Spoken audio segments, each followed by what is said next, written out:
They thought I wouldn't notice. 35 homes, built one after another, rising like weeds on a piece of land that had been in my family for generations. The HOA strutted around in their polo shirts and clipboards, selling lots, cashing checks, and shaking hands like kings of the valley. But it wasn't their land. It was mine. I warned them politely at first. Showed them the old maps, the county deeds, the signatures with my grandfather's name inked in fading black.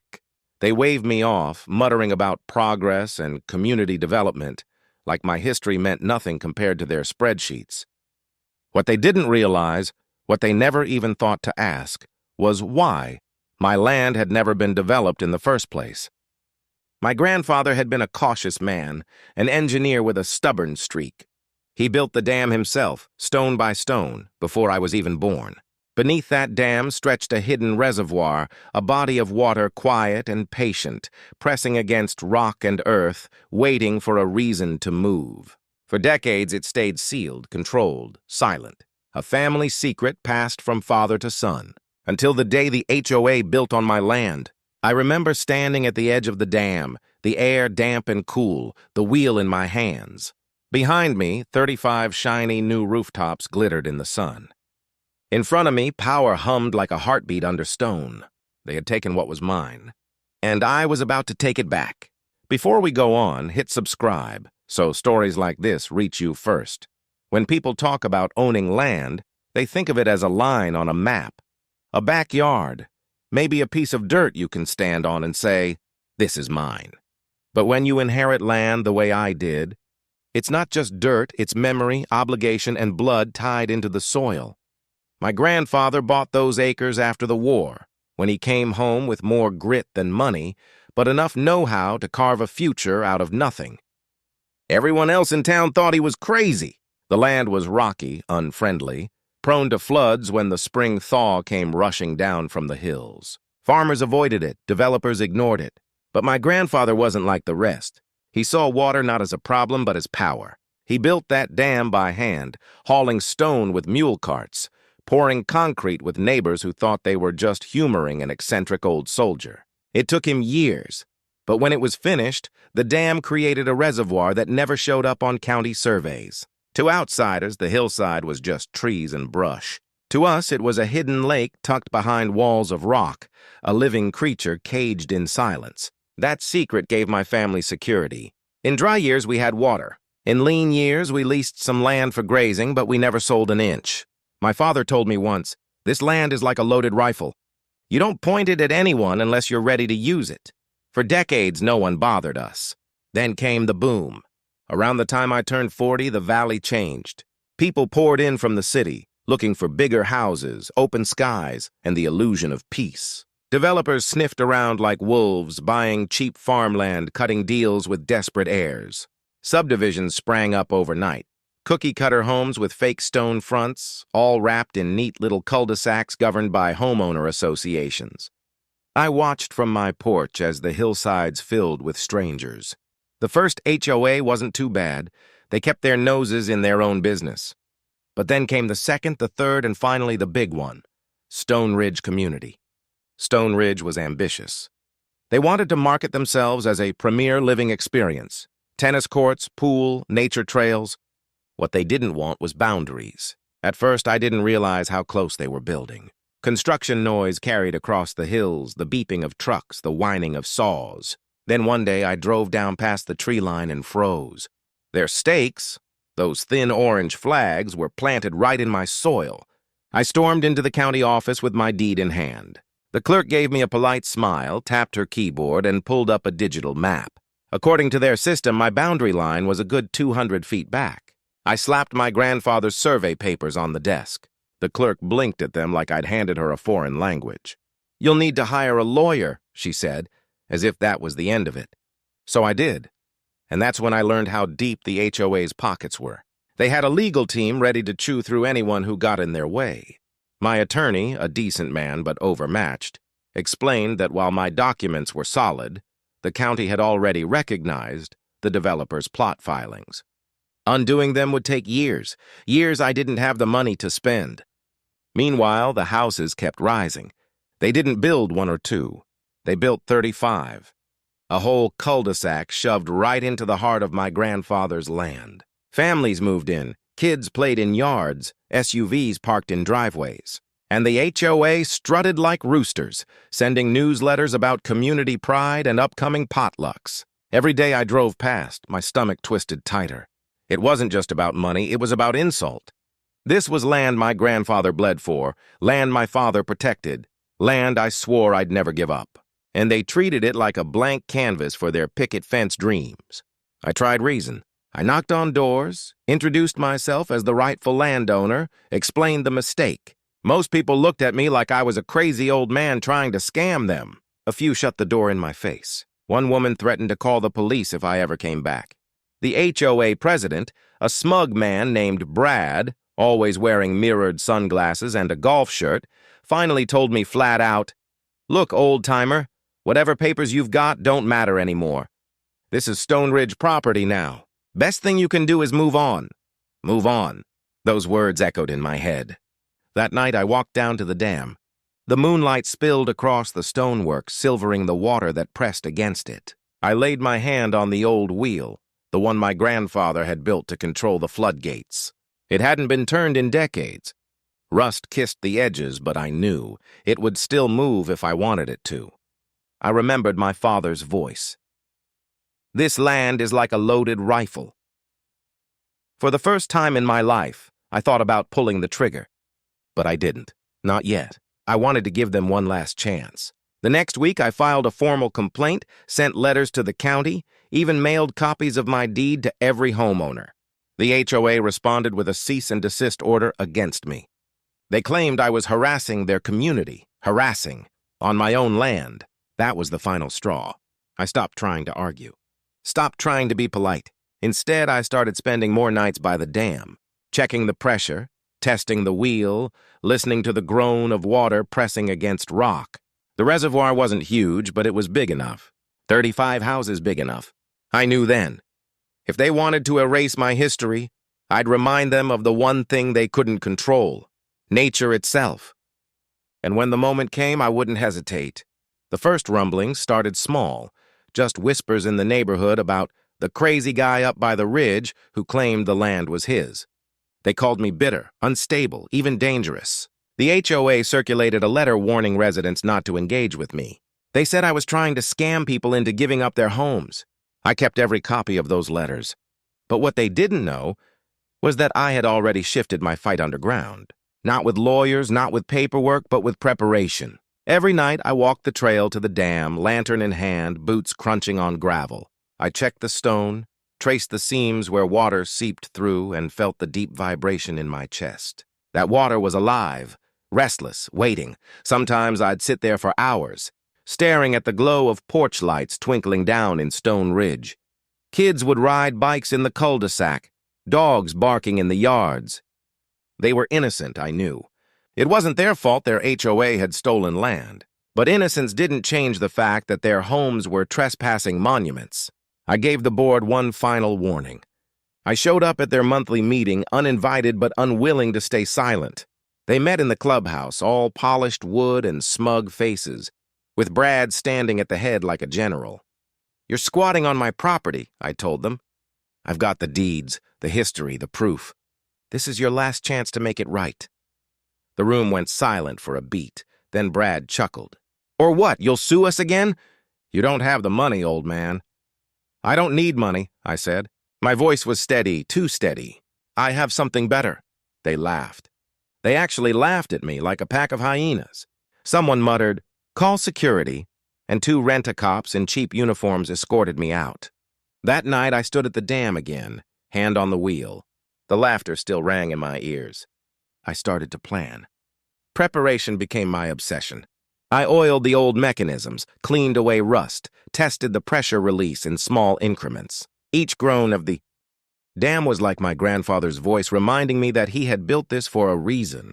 He never said the reason out loud, but I knew. He built it because men like Brad always existed. And then, nature lent me a hand. That spring, the rains came heavier than usual. Storm after storm rolled through, pounding the hills, swelling the reservoir higher than I'd ever seen it. By May, the water pressed so hard against the dam that small rivulets spilled over the top. The land below was lush, green, and utterly unprepared for what rested above it. I'd walk into town and overhear people bragging about Stone Ridge. Property values climbing. Families moving in. The HOA was even talking about building a second phase, 50 more houses. On my land, the audacity was fuel.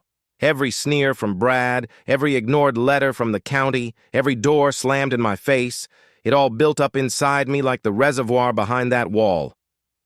But I wasn't reckless. I didn't want blood on my hands. I needed a way to make my point without taking innocent lives. So I began studying flood maps. The natural slope of the valley meant the water would rush through the cul-de-sac first, then fan out across the lower fields. If I timed it right, late at night when people were safe in bed, I could release enough to ruin the houses without sweeping anyone away. A warning shot delivered by nature herself. I tested the wheel in secret. One night I opened it just a fraction. A deep rumble rolled through the stones, and a surge of water poured out like a beast freed from its cage.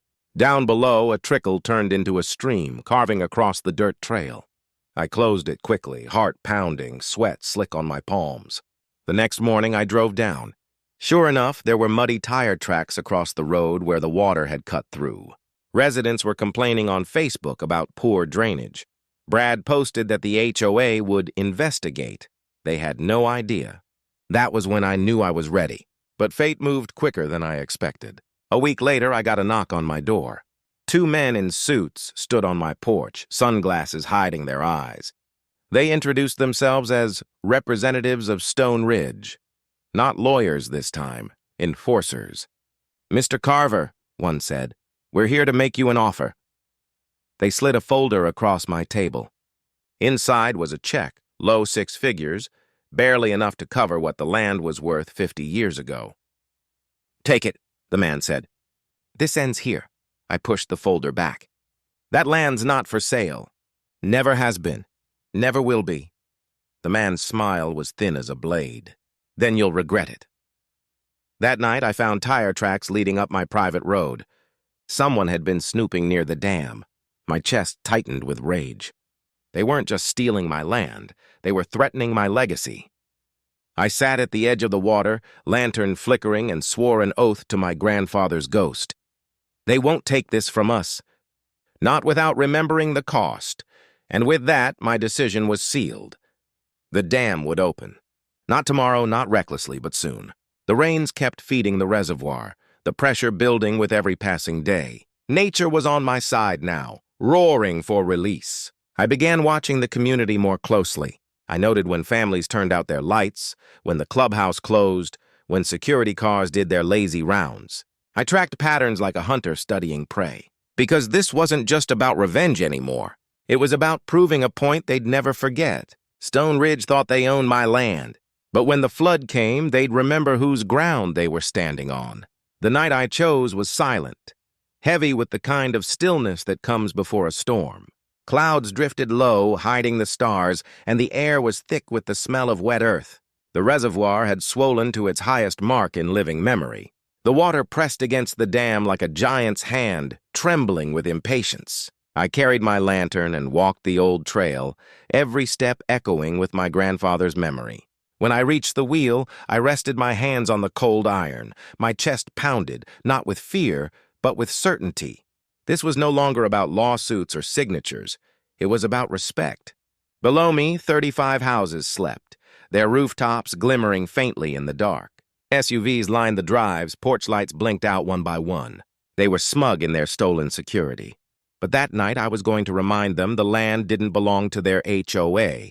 It belonged to me. And to the water. I turned the wheel. At first, nothing. Then a shudder. The iron groaned. The dam moaned like something alive. And then, with a roar, the floodgates cracked open.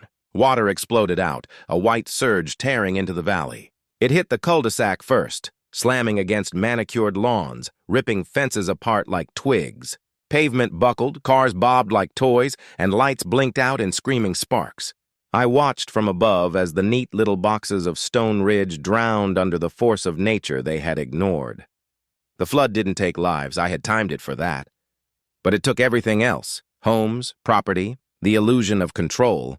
By dawn, the cul-de-sac was a swamp. Foundations cracked, basements filled with silt. 35 homes stood broken, a drowned monument to arrogance. I closed the wheel at sunrise. The water settled back into its hidden cage, calm and patient once more. My job was done. Down below, families stumbled through the wreckage, their voices shrill with disbelief. Brad stood ankle-deep in mud, his golf shirt stained, shouting orders no one listened to. He looked up once, just once, toward the ridge. I stood there with my lantern, silent. His face drained of color. He knew. They had built on my land. I had simply reminded them who it truly belonged to. The flood stripped Stone Ridge bare, not just the homes, but the illusion of invincibility the HOA carried like armor. By morning, news crews swarmed the valley, their cameras panning across drowned cul-de-sacs, ruined SUVs, and families dragging soggy furniture into the street. The premier living experience looked more like a war zone. The county called it a natural disaster, a failure of drainage combined with unseasonable rains. But I knew, and Brad knew. That's why he wouldn't meet my eyes when the reporters shoved microphones in his face. His carefully combed hair plastered to his forehead, his words hollow. This was unforeseen. Our community will rebuild. Rebuild? Not on my land. Insurance companies balked. Adjusters discovered the homes had been built on property never legally transferred. The deeds the HOA had sold were invalid. The county, now forced to review old surveys, confirmed what I'd told them all along. Those 35 homes had been planted illegally. The lawsuits began. Homeowners sued the HOA. The HOA sued the developer. The developer pointed fingers at the county. Money bled out like water through a cracked pipe. Within months, Stone Ridge folded, its board scattered, its reputation shredded. As for me, I was never charged. Not officially. No one could prove I had opened the dam. There were no cameras, no witnesses. To the world, it was nature that reclaimed Stone Ridge. But Brad's silence, his refusal to accuse me, said it all.